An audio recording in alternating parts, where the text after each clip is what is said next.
dhugaa dubbachuudhaaf Mustafaatu garaana nyaate jechuudha. Maaliif mucaan kun miskiina maal ishee godhee samiiti maaluma ishee godhame Mustafaan kun maaluma miidhamame waan mashi jaalateef miidhamame dhugaa dubbachuudhaaf wanti ishiin jette immoo garaas nama gubaa jechuudha. Garaa waan intalli namaa tokko hin jenne jettee jechuudha. Baatii tokkoof yoo taatellee hajjitti na deebisee hajjitti deebi'uu barbaada. Hajjitti deebi'ee waan sana waan isa bira jiru sana telefoona keessa dileet godheetanii akkasitti addaan baanaan jette. Ani immoo kana gochuu hin danda'u. Maaliif kana gochuu hin danda'u? Mustafaa irratti illee waan kana gochuu hin danda'u. Maaliif Mustafaan nama akkana godhanii miti. Mustafaan miskiina dhugaa rabbii dhugaa dubbachuudhaaf Mustafaan nama baay'ee gaariidha. Nama yeroo rakkoo nama faana dhaabatu Mustafaan yeroo rakkina koollee anallee gizee baay'ina faana dhaabateera. Kanaafuu ani immoo akka Mustafaan miidhamu hin barbaadu jechuudha. Akka Mustafaa akkas gootu hin barbaadu jechuudha. Ishiin baatii tokkoof hajjitti na deebi'uu qaba. Hajjitti heerumuu qaba. Baatii tokko wajjin taa'ee bakka addaan bahuu qaba naan jette. Ani kana keessaan qabu kan harka keessaan qabu akka barbaadda wal godhaati.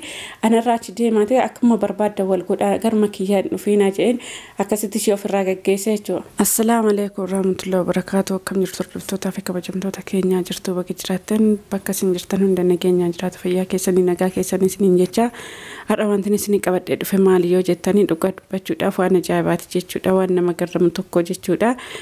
Waanuma namni tokko yoo yaadne jechuudha wanti isin qabadhee dhufe. Wanti isin qabadhee dhufe kunis maali yoo jettanii har'a nama wayitu na bira dhufe na bira oolee akkasitti asii deemee jechuudha. Na bira turte na bira deemte jechuudha. Namni kunis hin beektu jaartii Mustafaati jechuudha. Jaartii Mustafaa daraartuudha jechuudha. Dhufteetu na bira oolte waan natti mattee deemte jechuudha. Waan sanallee ani gochuu hin danda'u. Maaliif ishii dhiisaatiin abbuumti barbaadellee yoo naan jedhe waan sana anuma gochuu hin danda'u jechuudha. Maa gochuuf hin danda'u jechuudha. Waan humna kootiin oliidha. Wanti ishiin na gaafatte waan hin taane waan ta'u ta'eeti. Oma ta'a garuu wanti ishiin na gaafatte waan hin taane jechuudha. Kanaafuu wanti ishiin na gaafattes maali yoo naan jettanii icciitiin ishiin natti himte sadha maali yoo jettanii dhugaa rabbii waan garaa laphee nama cabsu jechuudha. Waan nama miidhu tokko jechuudha. Waan namni tokko immoo nama hin goone ishiin goote jechuudha. Dhugaa dubbachuudhaaf ana akkana goote jedheellee takkaa yaadeen beekonnaa akkatti ishii ilaalu miskiinuma wayii fakkaatti garuu daraartuun miskiina miti jechuudha. Maaliif daraartuun illee gizee baay'ee afaan dhaabattee afaan wanni jettetti ani immoo dogoggorsa ishee irratti ishii bira dhaabadhu jechuudha. Wanti ishiin dogoggorte waan xiqqaa miti jechuudha. Waan xiqqaa miti waan guddaa dogoggorte daraartuun jechuudha. Maaliif otoo jaarsa biraa qabdu otoo jaarsa yamanii wayii qabdu Mustafaatti heerumte jechuudha. Gizee baay'eellee Mustafaadhaan intalli kun yoo yaadatu ta'e otoo yeroo dhuma isaa wal baran sanayyuu Mustafaadhaan intalli kun siin taatu taa'e Mustafaa dhiisi Mustafaa duba biraa ilaalle sitti fuunaa dhiisi jennaan immoo ishuma malee fuudhuu ishiin nama akkasii miti ishiin nama gaariidha naan jedheen illee didee jechuudha. Wanti naan jedhe suni amma gadi ba'aa deemti jechuudha. Maaliif ishiin otuma jaarsa qabdu Mustafaatti immoo deebitee heerumte jechuudha. Jaarsa otoo hin qabdu otuma niikiin Mustafaatti deebitee heerumte jechuudha. Daraartuun maaliif jaarsa yamanii wayii qabdii akkasitti wal lolanii jalaa badde jechuudha. Jalaa baddeetu dhuftee Mustafaatti heerumte otuma immoo ilmoo yamanii sana garaadhaa qabdu ilmoo yamanii sana ofirraa baaste akkasitti Mustafaatti heerumte jechuudha. Immoo akka ishiin dura garaa qabduyyuu nan beekayyuu jechuudha. Akka ishiin ofirraa baastes nan beeka jechuudha. Kan hundayyuu icciitii kan hundayyuu Mustafaatti himnaan Mustafaan immoo na saddaguu didee jechuudha. Hin sobdaa ishiin akkasitti waan hundayyuu naaf fiddeetti ragaa hundi naaf fiddeetti jedhee erga baqa erga ishiin ragaasitti fiddee waan hundayyuu ishee amante baqa dhimma keessanii isintu wal beeka jedheetumani dhiisee jechuudha. Keessaa bahee jechuudha. Akkasitti wal fuudhanii jechuudha. Akkasuma isin hordoftoota fi kabajamtoota kiyyaa utuma kanaan jiran xiqqoodhuma turanii baqa isaanillee wal lolanii waraqaan kaallee gubee Mustafaa waan hundayyuu gubee akkasittan immoo kadhadhee walitti deebisee jechuudha. Isinillee kana hundayyuu viidiyoo isinii waraabeera hin beektu hin yaadattu jedhee yaada kadhadhee walitti isaan deebisee akka jiruun isaanii hin diigamne akka sababa namaatiin sababa ajjiitiinis ajjiin jiruu isaanii keessa seenee akka jiruu isaanii hin balleessineef Mustafaallee kadhadhee asumatti waamee ishiin na bira dhufte walitti deebisee jechuudha.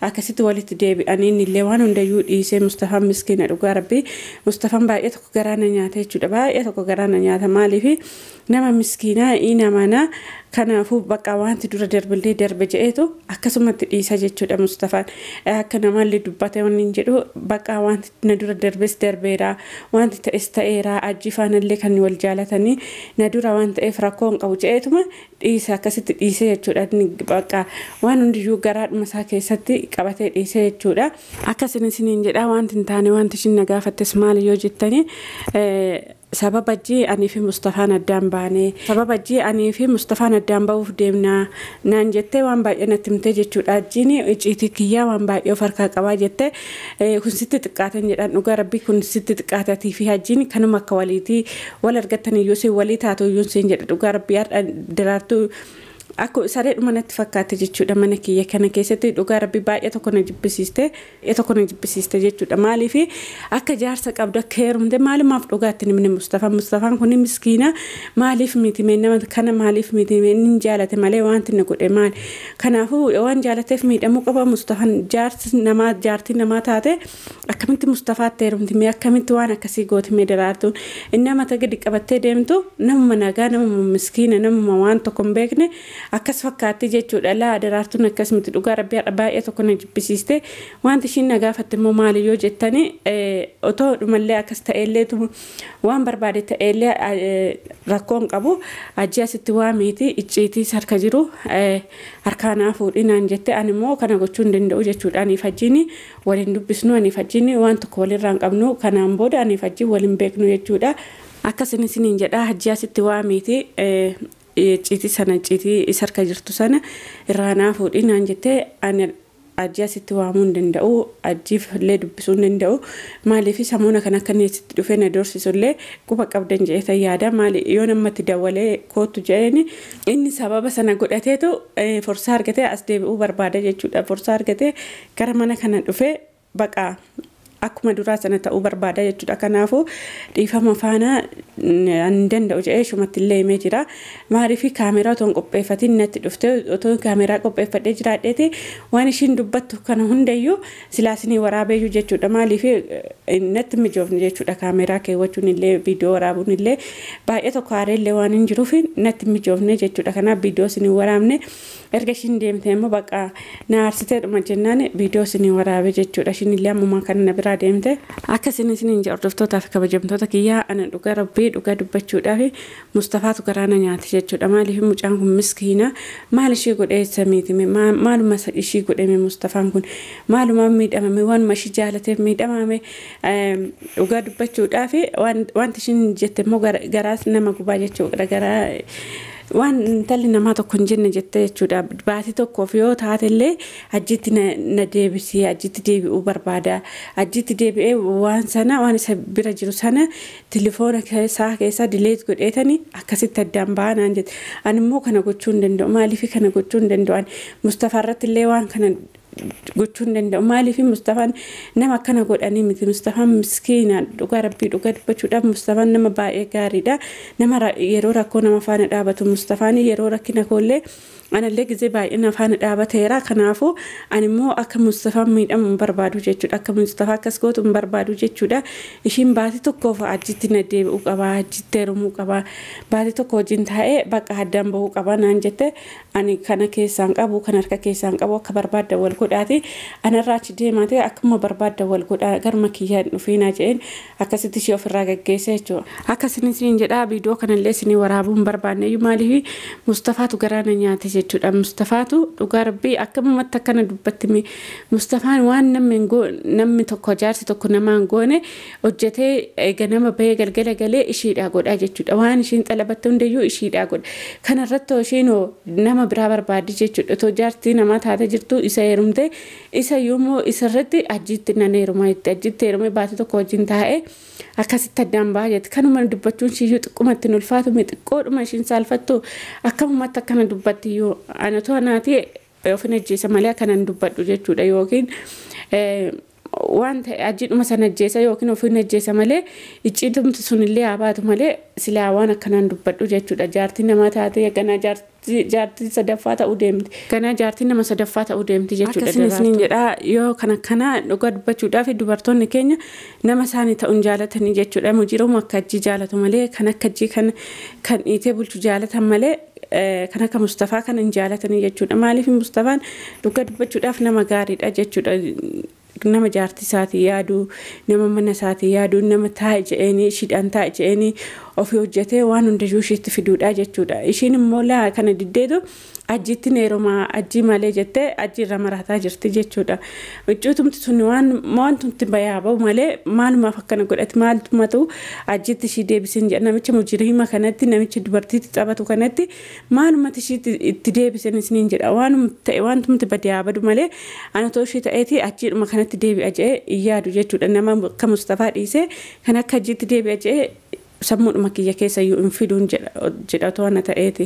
Akkasini isiniin jedhaa dhugaa dubbachuudhaaf Mustafaatti illee dawwalee waan kana hunda otoo viidiyoon waraabin hunda Mustafaatti illee himee jira jechuudha. Maaliif icciitumti kun olaa ba'u jechuudha. Icciitumti daraartuu kun olaa ba'u jedhani malee warroonni natti hartan illee dhiifama naa godhaa akkamitti icciitii namaallee ol baastanan jechuun keessan hin oolu. Kanaafuu dhugaa dubbachuudhaaf baay'ee tokko waan hin aareefin icciitii daraartuu kana ol baasee dubartiin akkamitti akkana nama gootii akkamitti nama akka Mustafaa kan akkam gooti je'eete baay'ee tokko aarii natti dhagaame akkas godhee dhiifamallee naa godhaan isiniin jedha. Akkasuma isiniin jedha dubartoonni tokko immoo kanuma akka daraartuu jirtu warroonni kana dalagdanii irraa of qusadhaan isiniin jedha.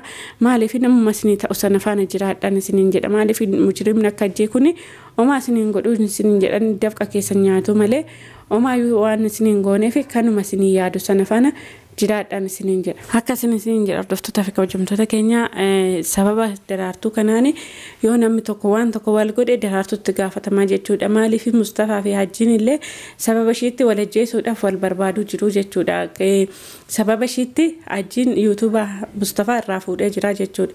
Maaliif kun hundi kan ta'e sababa daraartuuti. Sababa daraartuutiin Mustafaan illee karaa hajjis miidhamuu jira jechuudha. Hajjiin illee sababa ishiitiin miidhaa jira jechuudha Mustafaa.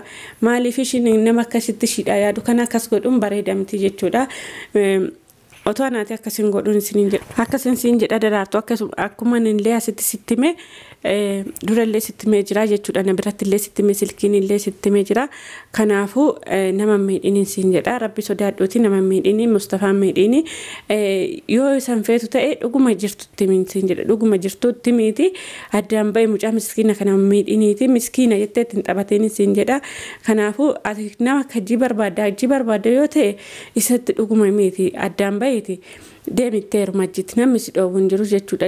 Faayoodha masaanuu ta'eef akkasitti wajjin jiraadha isiin jedha. Miidhiin isiin jedha nama miidhiin isiin jedha. Maaliif rabbirraa argattaa amma yoo asitti miite boodallaatti soma miidhamtan isiin jedha. Guyyaa tokko miidhamuun kee waan hin hafneef Mustafaa miidhuu dhiisi dhugumatti yoo hin jaalanne dhugumatti miiti ajji jaalattu faana guutiin isiin jedha. Ajji jaalattu bira deemuu dandeessan isiin jedha.